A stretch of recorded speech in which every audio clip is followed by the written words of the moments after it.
Assalamualaikum warahmatullahi wabarakatuh. Di video kali ini saya akan menceritakan kisah sejarah Imam Al-Bukhari. Imam Al-Bukhari dikenal sebagai seorang ulama besar yang sangat fenomenal. Nama lengkap beliau bernama Abu Abdillah Muhammad bin Ismail bin Ibrahim bin Al-Mughirah bin Barzibah Al-Zupi Al-Bukhari. Kemudian namanya terkenal sebagai Imam Al-Bukhari. Keluarga beliau berasal dari Iran, seorang Persia. Bahkan kakek buyut beliau pemeluk agama Majusi, yaitu seorang penyembah api. Kemudian kakek beliau masuk Islam, dan sedangkan ayah beliau yang bernama Ismail adalah seorang muslim yang soleh. Ayah beliau adalah seorang ulama besar, ahli hadis, dan menikahi seorang muslimah yang soleha. Akhirnya mempunyai anak yang bernama Muhammad atau Imam Al-Bukhari.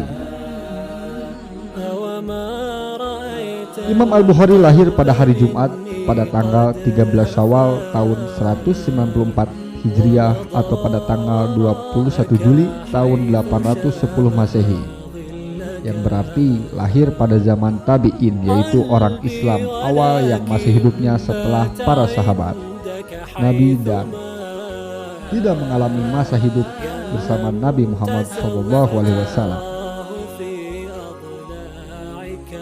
Bagaimana kisah selanjutnya?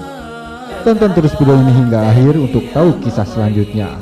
Namun saya ingatkan kembali untuk like video ini, share video ini, dan klik tombol subscribe supaya channel ini lebih berkembang. Amin ya robbal alamin.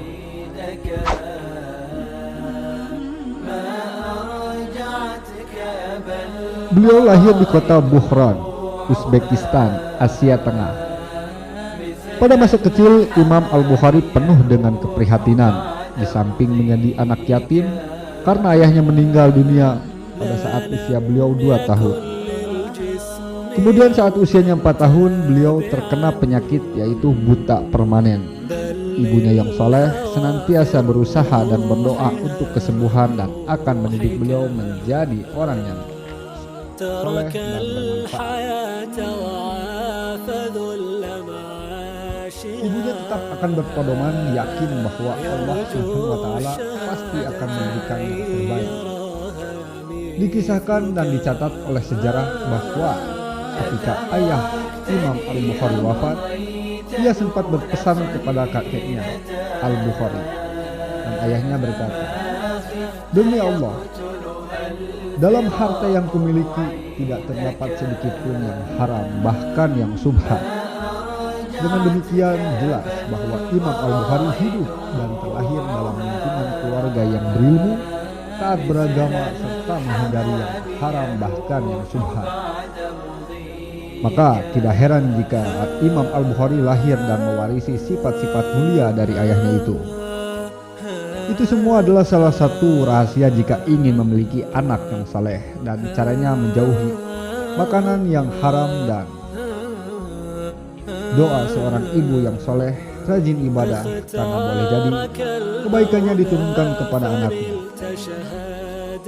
Sejak kecil Imam Al-Bukhari memang telah menunjukkan bakatnya yang cemerlang dan luar biasa. Di balik kekurangan matanya yang buta, Allah menggantikan ingatan yang luar biasa. Imam Al-Bukhari sanggup mengingat apapun yang dibacakan padanya dan mengulang tanpa salah satu kata pun yang masuk titik komanya. Beliau pun dimasukkan ke dalam sebuah sekolah Al-Quran. Saat baru datang ke sekolah tersebut, Syekh di sana membacakan surat Qaf sampai akhir ayatnya. Begitu Syekh selesai membaca, Syekh mengajukan pertanyaan, "Siapa yang hafal apa yang tadi saya bacakan?" Seketika semuanya diam kecuali Imam Al-Bukhari mengangkat tangannya, memberitahu bahwa dirinya sudah hafal surat Qaf yang baru dibacakan tadi. Padahal usianya saat itu berumur 4 tahun, sedangkan teman-temannya berusia di atasnya. Syekh pun meminta Bukhari ke depan dan mengulang bacaan tadi, dan Masya Allah, Syekh terkejut mendengarnya. karena yang dibacakan bukan sekedar hafal, makhrajnya, hurufnya, tajwidnya, semua persis seperti yang dibacakan syekh tersebut. Kemudian syekh pun meminta Bukhari belajar hadis. Pulanglah Bukhari ke rumah. Ia menceritakan apa yang dialaminya di sekolah, tetapi sang ibu yang melihat kondisi anaknya yang buta memberikan nasihat. Nah, kamu punya keterbatasan, takut kamu capek, cukup belajar Quran dulu, baru belajar hadis, kata sang ibu. Kemudian Imam Al-Bukhari menjawab, tidak ibu, saya akan tetap belajar hadis, jawab Al-Bukhari. Imam Al-Bukhari lalu pergi menuju kamarnya, sembari meraba-raba. Melihat hal itu ibunya sedih sampai menangis dan langsung masuk ke dalam kamar. Kemudian ibunya berdoa memohon kepada Allah Subhanahu wa taala sampai tertidur. Sang ibu yang memohon kepada Allah agar Bukhari sembuh dari kebutaan dan dapat belajar hadis. Saat yang bersamaan ketika sang ibu terus menyebut kata Al-Basir yang artinya maha melihat, ternyata Al-Bukhari di dalam kamarnya sedang membaca surat Kahf ayat 22 yang berisi, sesungguhnya kamu berada dalam keadaan lalai. Dari hal ini maka kami singkapkan darimu tutup yang menutupi matamu, maka penglihatanmu pada hari itu amatlah tajam. Keajaiban terjadi seketika Al-Bukhari bisa melihat kembali. Dari situlah Imam Al-Bukhari mulai belajar hadis dan meraih kesuksesannya.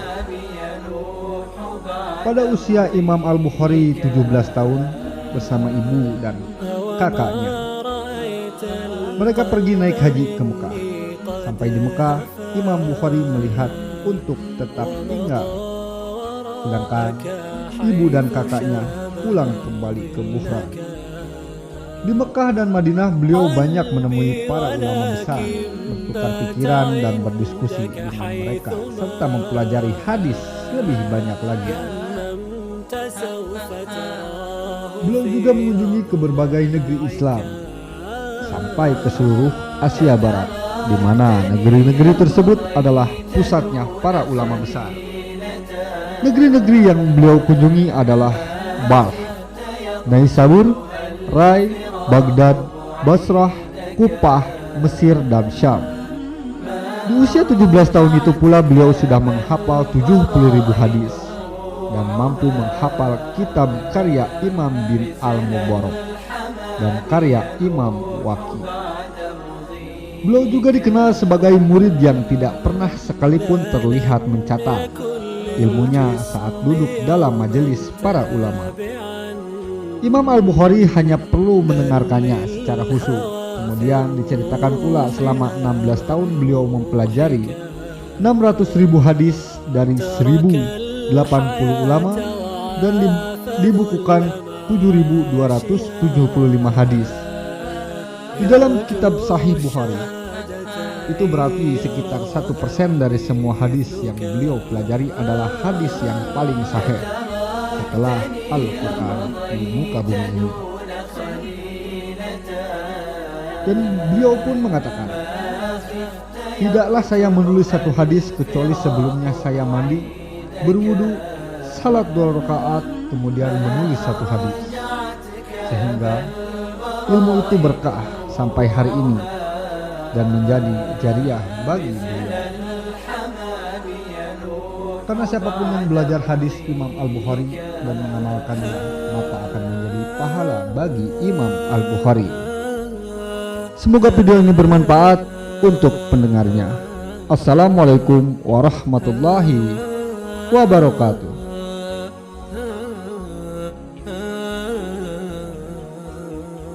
اختارك المولى فنلت شهادة مسك الختام بها بلغت طموحك والله يا